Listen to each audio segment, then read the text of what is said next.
नमस्कार दोस्तों। आज मैं आपके सामने राष्ट्रीय एकता दिवस के बारे में जानकारी देने जा रहा हूं, जो सरदार वल्लभ भाई पटेल के जन्म दिवस के अवसर पर पूरे देश भर में ये मनाया जाता है। प्रश्नोत्तरी के माध्यम से मैं आपको इस संबंध में जानकारी दूंगा। लौह पुरुष सरदार वल्लभ भाई पटेल, जिनका जन्म गुजरात के नडियाद में हुआ था और भारत के प्रथम उप प्रधानमंत्री और गृह मंत्री रहे। हमारे देश में 1947 में जो 562 देशी रियासतें थी, उनको एकीकृत करने का कार्य, जो कि लगभग असंभव सा था, उन्होंने पूरा करके दिखाया और इसीलिए उन्हें लौह पुरुष की संज्ञा दी गई थी। तो इस संदर्भ में आज का पहला प्रश्न है कि श्री वल्लभ भाई पटेल का पूरा नाम क्या था। तो इसका सही उत्तर है वल्लभ भाई जवेर भाई पटेल। दूसरा प्रश्न है, निम्न में कौन सा कथन श्री वल्लभ भाई पटेल के बारे में सही नहीं है। तो इसका जो सही उत्तर है बी, वल्लभ भाई जवेर भाई पटेल का जन्म अहमदाबाद में हुआ था। तो ये गलत कथन है। बाकी के तीनों कथन सही हैं। यानी उनका जन्म 31 अक्टूबर 1875 को नडियाद में हुआ था और उनकी मृत्यु 15 दिसंबर 1950 को 75 ईयर्स में मुंबई में अटैक से हुई थी। तीसरा प्रश्न है, भारत में राष्ट्रीय एकता दिवस किस तारीख को मनाया जाता है। तो इसका सही उत्तर है 31 अक्टूबर 2014 से इस दिन की शुरुआत हुई। जो वर्तमान में प्रधानमंत्री हैं हमारे नरेंद्र मोदी, उन्होंने इसकी शुरुआत की थी 2014 से। 31 अक्टूबर जो कि उनका जन्मदिन है, वहां से राष्ट्रीय एकता दिवस के रूप में इसे मनाया जाता है। द नेक्स्ट क्वेश्चन है कि निम्न में से कौन सा कथन स्टैच्यू ऑफ यूनिटी के बारे में सही नहीं है। तो स्टैच्यू ऑफ यूनिटी उनके याद में एक स्मारक बनाया गया है गुजरात के नर्मदा जिले में राजपीपला के पास, जो सरदार सरोवर डैम है, वहां केवड़िया कॉलोनी, वहां पर जो है ये बनाया गया है स्टेच्यू। और 182 मीटर जो है ऊंचा है ये स्टेच्यू। उनकी मूर्ति जो विश्व की सबसे ऊंची मूर्तियों में से एक है। तो इसका जो सही उत्तर है कि बी, इसकी ऊंचाई स्टेच्यू ऑफ लिबर्टी के बराबर। तो ये उससे ज्यादा है, बराबर नहीं है। स्टेच्यू ऑफ जो लिबर्टी है उसकी ऊंचाई केवल 93 फीट मीटर ही है, तो इसकी ऊंचाई जो है 182 मीटर है।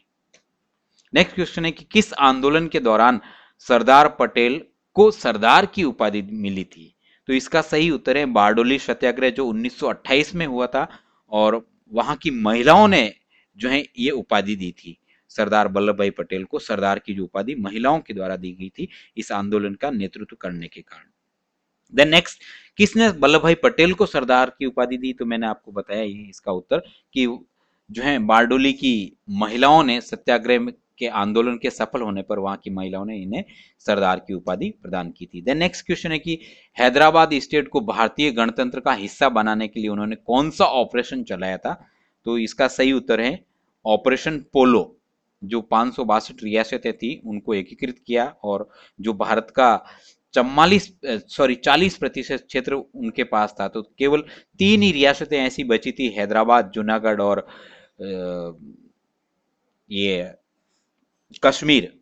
तो तीनों रियासतों में से जो है दोनों को तो मिला लिया, और लेकिन कश्मीर का मुद्दा ऐसे ही रह गया नेहरू जी के कहने के कारण। देन सरदार पटेल को भारत रत्न का सम्मान कब दिया गया। तो इसका सही उत्तर है सी, 1991 मरणोपरांत, यानी उनकी मृत्यु के पश्चात दिया गया था। देन सरदार पटेल को कांग्रेस का अध्यक्ष पहली बार कब बनाया गया। तो इसका सही उत्तर है 1931 में जो है भारतीय राष्ट्रीय कांग्रेस का 46वां अधिवेशन जो किया गया, और उसी साल लॉर्ड इरविन समझौते की पुष्टि की गई थी जो गांधी जी और इरविन के बीच हुआ था। तो सरदार पटेल के पिता का नाम क्या था। इसका सही उत्तर है जवेर भाई। लेकिन गांधी जी के साथ मिलकर के सरदार पटेल ने कौन सा आंदोलन चलाया था। इसका सही उत्तर है खेड़ा आंदोलन, जो 1918 में चलाया गया था। करों के बोझ के कारण किसान कर नहीं दे पा रहे थे, फसल खराब हो चुकी थी, तो उसके समर्थन में आंदोलन चलाया था गांधी जी ने, खेड़ा सत्याग्रह। तो ये गांधी जी ने सरदार पटेल के साथ मिलकर के चलाया था। देन किस आंदोलन में वल्लभ भाई पटेल को सरदार की उपाधि मिली थी? वह उत्तर सही है, बारडोली सत्याग्रह। तो इसका उत्तर हमें पहले मिल गया है। देन हैदराबाद रियासत को भारत में मिलाने के लिए सरदार ने कौन सा अभियान चलाया? इसका भी उत्तर हमने पहले ले लिया, ऑपरेशन पोलो। देन सरदार पटेल ने भारत सरकार में कौन से पदों पर कार्य किया? तो ये तीनों पदों पर पटेल ने काम किया था, उप प्रधानमंत्री, गृह मंत्री और सूचना राज्य मंत्री का। तो इसका सही उत्तर है उपरोक्त सभी द। देन किस मंदिर के पुनर्निर्माण में सरदार पटेल की उल्लेखनीय भूमिका रही थी? तो इसका सही उत्तर है सोमनाथ मंदिर, जो गुजरात का सोमनाथ मंदिर है, उसके जो पुनरुत्थान यानी उसका फिर से निर्माण करवाया सरदार पटेल के जो है नेतृत्व में ही। देन सरदार पटेल ने भारत की कितनी रियासतों का एकीकरण किया? तो इसका सही उत्तर है 562, या कई जगह पर 565 भी लिखा हुआ मिलता है, तो अलग अलग किताबों के अनुसार इसमें ये हो सकता है। देन सरदार पटेल के साथ देशी रियासतों के एकीकरण की प्रक्रिया में प्रमुख सहयोगी कौन थे? पटेल के साथ कौन जो है सबसे प्रमुख उनके सहयोगी थे इन रियासतों के एकीकरण में, भारत को एकीकृत बनाने में? तो इसका सही उत्तर है वीपी मेनन, जो है उनके अग्रणी सहयोगी थे। देन कौन सी रियासतें जो हैं भारत में शामिल नहीं हुई जिनको बलपूर्वक मिलाया गया? तो इसका उत्तर मैंने बताया, कश्मीर, जूनागढ़ और हैदराबाद रियासतें जो बल पर मिलाई गई। देन कश्मीर से धारा 370 और धारा 335 धारा 370 और 35 अ कब हटाया गया? तो इसका सही उत्तर है 6 अगस्त जो है 2019 को राष्ट्रपति ने जो है इस पर हस्ताक्षर किए थे। 5 अगस्त को संसद ने पास किया था जो है अध्यादेश और फिर जो है कानून, और उसके बाद राष्ट्रपति के पास जाने के बाद उस पर हस्ताक्षर होकर के वो कानून बन गया। देन सरदार पटेल के नाम पर गुजरात में सरदार पटेल विश्वविद्यालय किस स्थान पर आया? तो ये इसका सही उत्तर है बल्लभ विद्यानगर। देन सरदार पटेल की याद में नर्मदा नदी पर कौन सा स्मारक बनाया गया?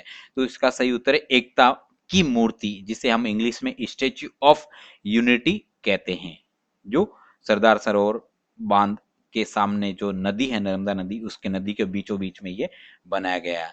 तो एकता की मूर्ति स्टेच्यू ऑफ यूनिटी गुजरात के किस जिले में? तो इसका सही उत्तर है नर्मदा जिला है इसका, और जो राजपीपला उसका मुख्यालय है। नर्मदा एक भौगोलिक नाम है, वास्तव में कोई स्थान नहीं है, नदी के नाम पर इस जिले का नाम रखा गया, तो उसका मुख्यालय राजपीपला। तो राजपीपला से 15 किलोमीटर दूर जो है वो स्थित केवड़िया कॉलोनी में उसकी मूर्ति है। देन एकता की मूर्ति स्टेच्यू ऑफ यूनिटी जो केवड़िया में बनाई गई वो किस द्वीप टापू पर बनाई गई? तो इसका सही उत्तर है साधु टापू, साधु टापू पर ये बनाई गई है। देन एकता की मूर्ति स्टेच्यू ऑफ यूनिटी जो विश्व की सबसे ऊंची प्रतिमा है को प्रधानमंत्री नरेंद्र मोदी ने राष्ट्र को कब समर्पित किया था? तो इसका सही उत्तर है 31 अक्टूबर 2018। Thank you. तो ये आज के प्रश्न थे, आशा करता हूं आपको पसंद आएंगे, और मेरे चैनल को सब्सक्राइब कीजिए और लाइक कीजिए। Thank you.